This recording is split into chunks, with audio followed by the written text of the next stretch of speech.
మనకి ఇద్దరు బిడ్డలు ఉంటారు, బిడ్డల పెళ్లి ఒకటే సంవత్సరం చేస్తాం, ఒక బిడ్డ ఈ సంవత్సరం వచ్చే బిడ్డ ఇంకో. మనకి ఇవాళ మన గ్రామంలో మీరు మొగలు కొట్లాడకండి ఆడవుతున్నాగా, ఇవాళ మన గ్రామంలో 40 డబుల్ బెడ్రూమ్లు కడతామని చెప్పి ఎన్ని సర్పంచ్ 34 కట్టిందా, 36 కట్టారు. అదే ఆగమ్మ, నువ్వు కూడా మాట్లాడతావు మధ్యలో. 36 కట్టిండ్రు, పేర్లు అలాట్ అయినాయి, ఎందుకు ఇస్తలేదని ఆడోళ్ళు లొల్లి చేస్తారు. వాజిబ్, ఎందుకంటే ఒక వైపేమో ఇల్లు కట్టినట్టు చూపెడతాను, ఇచ్చేది ఏది పోయి వట్టిగానే మాట్లాడుతుండ్రా, పేరు వట్టిగా అలాట్ చేసిండ్రా, ఓట్ల కోసం నిలబడి అడుక్కునేందుకు వచ్చింది కాదు. అక్కడ కరెంటు పని కాలే, నీళ్ల పని కాదు. ఒకటి, ఆ 36 ఇంట్లో ఎవరికైతే అలాట్ అయినాయో వాళ్ళకి వచ్చుడు ఖాయం, రాకపోతే మళ్ళీ ఇక్కడ ఉన్న వాళ్ళందరి దగ్గర రండి.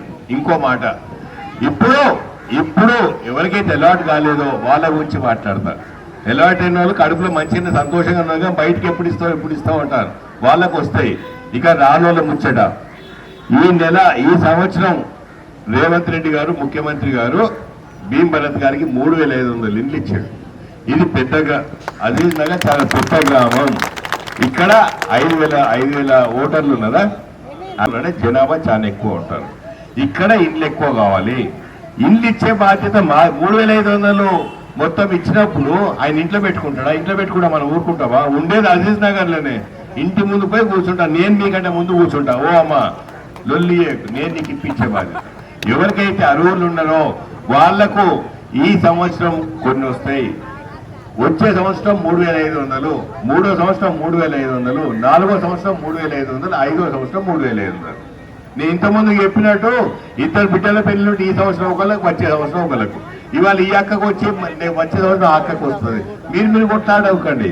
అర్హులు ఎవరో లెక్కలు చూస్తారు, పేదరికము బాధలు ఏమేమి ఉన్నాయి చూసి దాని ప్రకారం రాస్తారు.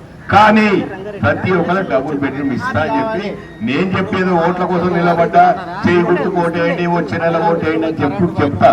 కానీ నేను రేవంత్ రెడ్డి గారు సీఎం గారు రాత్రి కూడా 12 గంటలకు కూర్చున్నాం. మేము అక్కడే అన్ని మాట్లాడుతున్నాం, ఊర్లలో కూర్చుంటే ఇది అడుగుతున్నాం అంటే ఈ మాటలను మాట్లాడి మేము మళ్ళా ఇది అయిపోగానే ఇవాళ ఎంపీ ఎలక్షన్స్ ఉన్నాయి, ఇది అయిపోతాం పోతాం, మళ్ళీ ఇదే అడ్డ మీద రావాలి.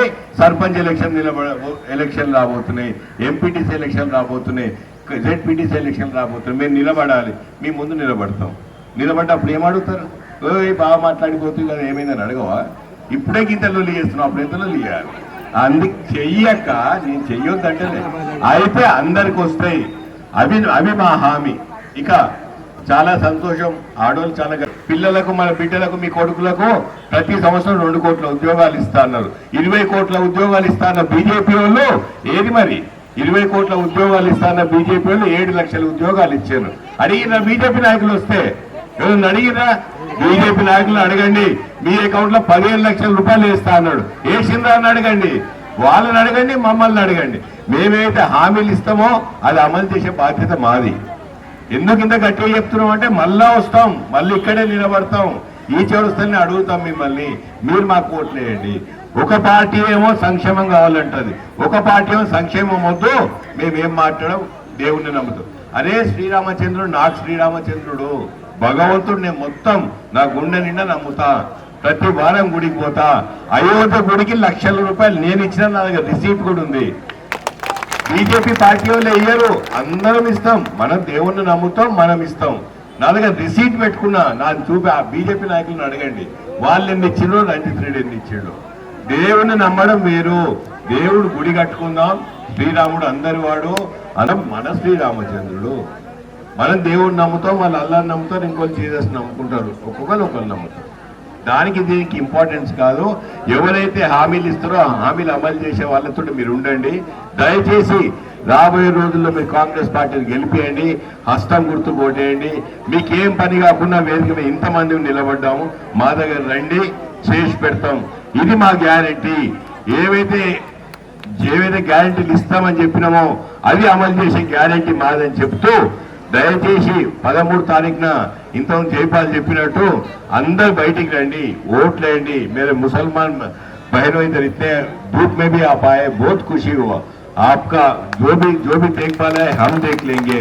आपका फर्ज बनता, आप भी बाहर आइए. ये मीटिंग के लिए इतना धूप में इतना देर से इधर खड़े हो. इलेक्शन वोटिंग के दिन भी अगर लाइन बड़ी है तो भी जाके खड़े हो जाओ. ఈ కళ్యాణ లక్ష్మి షాదీ ముబారక్ అన్నీ వస్తాయమ్మా.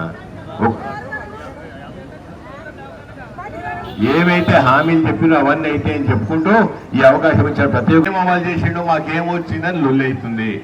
మీకు కావాల్సింది ఉచిత బస్సు పక్కకు పెట్టండి. ఉచిత బస్సు ఎక్కినా అయిపోయింది అనుకుంటున్నారు. ఉచిత బస్సు కోసం ప్రభుత్వం ఇప్పుడు 1700 కోట్లు ఖర్చు పెట్టింది. అది మాకు అవసరం లేదు, పని అయిపోయింది అంటాం, తప్పేం లేదు, ఎందుకంటే ఆ పని అయిపోయింది. ఇవాళ మన రాష్ట్రంలో 2 కోట్ల మహిళలు ఉన్నారు. 2 కోట్ల మహిళలు ఉంటే ఒక 30 కోట్ల మహిళలు ప్రయాణం చేసినారమ్మా. 30 కోట్ల అంటే ఒక్కొక్క మహిళ సగటున 15 సార్లు ఎక్కింది. అయినా బాధలేదు, సంతోషం. ఒక సంక్షేమ పథకం అమలు చేస్తామన్నది చేశాం. మీకు వైద్యపరంగా 5 లక్షలు ఉన్న ఆరోగ్యశ్రీ 10 లక్షలు చేశాం. అది కూడా మాకు అవసరం లేదు అన్నారు. 500 రూపాయల గ్యాస్ సిలిండరు, 200 యూనిట్ల కరెంటు ఎప్పుడు ఇస్తారని కొన్ని ఊర్లలో ఇవ్వలేదని లొల్లి నడుస్తుంది. వాటి గురించే మాట్లాడతారు.